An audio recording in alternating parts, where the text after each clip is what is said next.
Gaur hemen Frantzian, estatu frantziarran inozenten eguna da, eta beraz, pentsatzen genuen behingoz, ez gara aterako kulturazko salaketa egitera, baina kontrakoa eginen dugu. Hau da, eskertuko ditugu gurekin okan duten partaidetza bikainarengatik.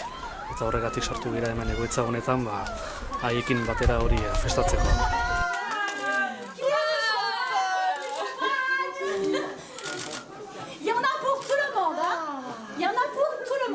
Plantunen etxe bat okupatu zen 2013an, etxe abandonatu bat zen, eta hortik horrek eragin zituen auziperatze, prozedurak, eta guk gure aldetik ere etxe bizitza eskubidearen alde kanpaina bat egin ginuen, eta zorionez afera aski ongi bukatu zen, zeren eta herriko etxearekin bitartez, hitzarmen bat sinatu zen etxe hortan, familia bat bertan sartzeko urte batez.